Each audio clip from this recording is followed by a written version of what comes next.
عملی طور پہ اس امت کی اکثریت عملی طور پہ آخرت کی منکر ہے۔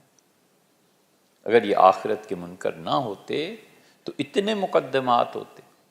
اگر خدا کے ہاں پوری طرح جواب دہی کا احساس ہوتا، ہمارے چیف جسٹس صاحب فرماتے ہیں سیدنا عمر رضی اللہ عنہ کا کردار مجھے بہت اچھا لگتا ہے اور میں چاہتا ہوں عدل، تو عدل کا تقاضا یہ تھا کہ آپ کے ہاں جو سپریم کورٹ میں مقدمے آئے ہوئے ہیں آپ ادھر سے عدل کیجئے۔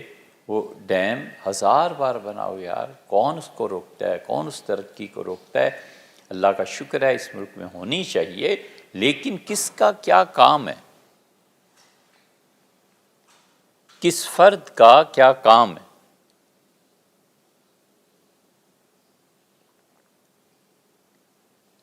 اسی لیے عدالتوں میں انصاف نہیں رہا، اور جہاں بھی انصاف کا نظام معطل ہوگا اللہ کی طرف سے بڑے سخت الفاظ ہیں، جس معاشرے میں بھی انصاف کا نظام معطل ہوگا اللہ کا قہر آئے گا۔ خدا بچائے، خدا حفاظت فرمائے پوری طرح سے۔ لیکن جہاں بھی اللہ کو کوئی غرض نہیں ہے اس سے کہ مسلمان ہے یا کافر ہے، جہاں انصاف نہیں ملے گا خدا کا غضب وہاں نازل ہوگا۔ پوری امت مل کر پڑھتی رہے کہ غیر المغضوب علیہم ولا الضالین، اللہ ان لوگوں کی راہ پہ نہیں چلنا جن پہ تیرا غضب ہوا ہے۔ جب انصاف نہیں کرو گے اللہ کا غضب نازل ہوگا۔ اللہ کا غضب جب نازل ہوتا ہے نا تو دو چیزیں اس معاشرے میں واضح طور پہ آتی ہیں۔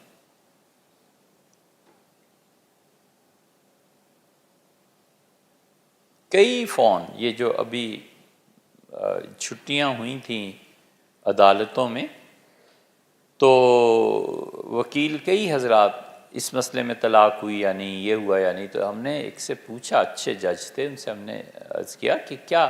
انہوں نے کہا ان چھٹیوں میں 300 سے زیادہ رجسٹرڈ مقدمے ہیں طلاق کے، اور ان میں 46 کے قریب یا اس سے بھی زیادہ ایسے ہیں جن کی شادی 1 ہفتہ نہیں چلی، لو میرج تھی۔ ہم نے کہا یہ تو عدت کے دن زیادہ ہوئے اور شادی کے دن تھوڑے رہ گئے۔ اتنی دیر بھی شادی نہیں چلی، والدین نے اپنی خوشی سے یا جھک مار کے 5 7 10 لاکھ تو خرچ کیے ہوں گے نا، وہ 1 ہفتہ میں ختم ہو، اس سے بھی پہلے 3 3 4 4 دن میں مینٹلی سیٹلمنٹ نہیں ہو سکی، ایڈجسٹمنٹ نہیں ہو سکی۔ کیا خوبصورت پردے ہیں ان الفاظ کے۔ یہ حال ہے۔ وجہ اس کی خواتین کے بھی اسی طرح فتوے کے متعلق، تو ہم نے کیا سخت بولنا تھا، ہم نے کہا بی بی بالکل یہ ٹھیک ہے، یہ نہ اس پہ افسوس ہوا، یہ ہوا وہ بعد میں ایسا نکلا اور پھر میرا بھی کچھ قصور تھا۔ ہم نے کہا بالکل اس پہ کوئی افسوس کی بات نہیں ہے، اور اس کا کچھ زیادہ ہو بھی نہیں سکتا۔ قانونی طور پہ اسلام کا قانون ہے، کچھ ملک کا قانون ہے، اس پہ عمل کر لیجئے۔ تو یہ ہوا کیوں؟ ہم نے کہا یہ پھل ہے جو اب کھانا ہے، 20 22 سال جو تعلیم حاصل کی ہے یہ اس کا پھل پڑا ہے نا۔ تو اب آپ فرماتی ہیں کہ پھل نہ پڑے، کیسے ہو سکتا ہے؟ یہ جو فصل لگائی تھی اس کا پھل اب آ گیا ہے 25 سال کے بعد، اسے بہرحال کھانا۔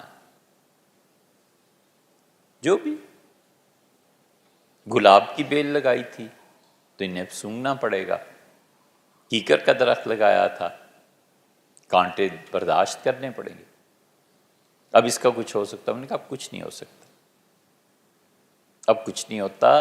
یہ کیمیائی تبدیلی ہے، یہ عارضی نہیں ہے۔ عارضی تبدیلی ہوتی ہے کہ انسان کچھ کا کچھ کر لیتا ہے۔ عورتیں ہنڈیا میں نمک زیادہ ہو گیا یا آلو بچ گئے تو کل کو اس میں چاول ڈال دیے یا یہ کر لیا، وہ تبدیلیاں ہوتی رہتی ہیں۔ لیکن جو کیمیائی تبدیلی ہو جائے کہ دودھ کا دہی بن جائے تو اب دہی کو واپس پلٹاؤ گے دودھ بنے، یہ بتا دنیا میں ہوا ہے؟ یہ کہا کچھ نہیں ہو سکتا۔ بس زیادہ سے زیادہ یہ کر سکتی ہیں کہ یہ تعلیم کا نظام جس سے آپ پڑھ کے نکلی ہیں، اپنی بیٹیوں کو اس میں نہ ڈال دیجیے، اپنے بیٹوں کو اس میں نہ ڈالیے، پھر جائیں کہاں؟ ہم نے کہا پیسے جمع کریں، اپنا نظام تعلیم لائیں۔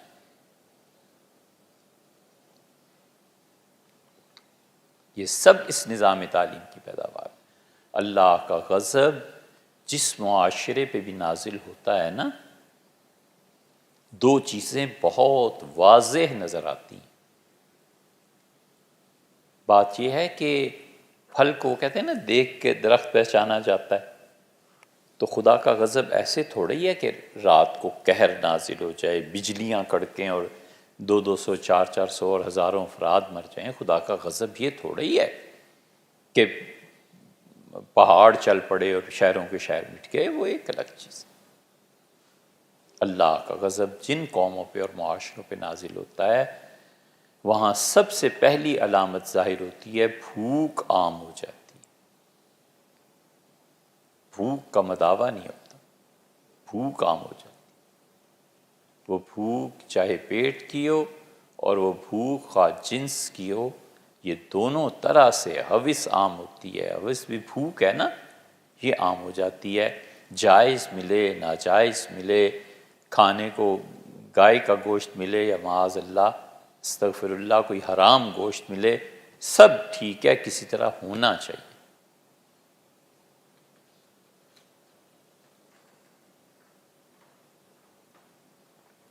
بھوک عام ہو جاتی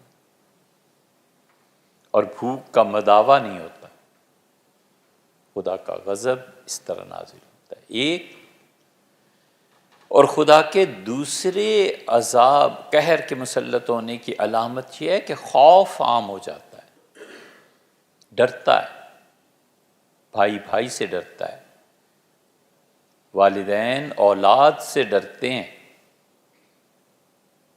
کہ اگر کچھ کہہ دوں اور یہ گھر سے بھاگ جائے گی تو پھر کیا ہوگا، اور کچھ کہہ دوں اور بیٹا آگے سے اگر جوتا اٹھا لے تو پھر کیا ہوگا۔ سچی بات کرنے سے اگر بیوی، یہ ہزاروں کیسز ملیں گے، بیوی لڑنے لگے اور گھر چھوڑ کر چلی جائے اور طلاق ہو جائے تو میری اولاد کا کیا بنے گا؟ خوف عام ہو جاتا ہے۔ اللہ کا غضب جب نازل ہوتا ہے، اور یہ ہوتا کیوں ہے؟ جب عدل ختم ہو جائے، انصاف ختم ہو جائے۔ کٹھ پتلیاں ہوتی ہیں نا، انسانوں کی انسانوں پر آزادی سے حکومت نہیں ہوتی، کٹھ پتلیاں ہوتی۔ یہ سیدھا سادے سے اصول ہیں، آپ اس معاشرے کو پرکھ لیں، یہ ان اصولوں پہ ہے یا نہیں۔ خوف عام ہے یا نہیں، بھوک عام ہے یا نہیں، اور مٹتی نہیں، نہ بھوک مٹتی ہے نہ خوف مٹتا ہے۔ اور اتنی بری طرح یہ جکڑا ہوا ہے معاشرہ، اتنی بری طرح یہ معاشرہ تباہ ہو رہا ہے کہ ایک مقدمہ ہے، آپ اس پہ فیصلہ کریں۔ ایک آدمی 25 سال کا ہے، اس کی شادی ہو گئی، جب اس کی عمر 45 سال ہوتی ہے تو عام طور پہ 18-20 برس کے بچے ہو جاتے ہیں، بچے پڑھتے ہیں، بڑے ہو جاتے ہیں۔ بیوی کہتی ہے کہ الگ کمرے میں سو، جدھر مرضی، میرے پاس نہیں۔ وہ شوہر جو 45-50 سال کی عمر کا ہے، اگر وہ صحت مند ہے تو اسے اپنے نفس پہ قابو پانا پڑتا ہے، وہ کدھر جائے؟ جسمانی طاقت اس حساب سے برقرار ہوتی ہے، دوسری شادی کی اجازت نہیں، دوسری شادی کے لیے تنگی ہے، تکلیف ہے، جائے کہاں، کرے کیا؟ نفسیاتی مریض نہ بنے، جھگڑے نہ اٹھیں، کیا کریں؟ یہ ہمارے معاشرے میں یہ جو اور پھر اس پہ بھی لکھا ہوا ہے، یہ تو خدا کا شکر ہے کہ ایسے مقدمے کم ہیں، وگرنہ لکھا ہوا ہے کہ پہلی بیوی سے جو اجازت لی ہے اس کی اجازت نامہ کہاں سے ملا۔ یہ نکاح فارم میں بھی لکھا ہوا ہے نا یہ بالکل قطعاً غیر شرعی کام، دوسری بیوی سے اجازت لینا۔ کیوں بھئی؟ وجہ عرب معاشرے بھی تک اس سے محفوظ ہے، اس لیے کہ انہوں نے زیادہ غلامی نہیں دیکھی۔ اب جو غلامی ان پہ بھی آئی ہے نا، یہ غلامی اپنے اثرات لائے گی، لیکن انہوں نے ہماری طرح غلامی نہیں دیکھی۔ جس طرح بر صغیر میں غلامی رہی ہے انگریزوں کے ہاں، وہ غلامی اس صورت میں وہاں نہیں آئی۔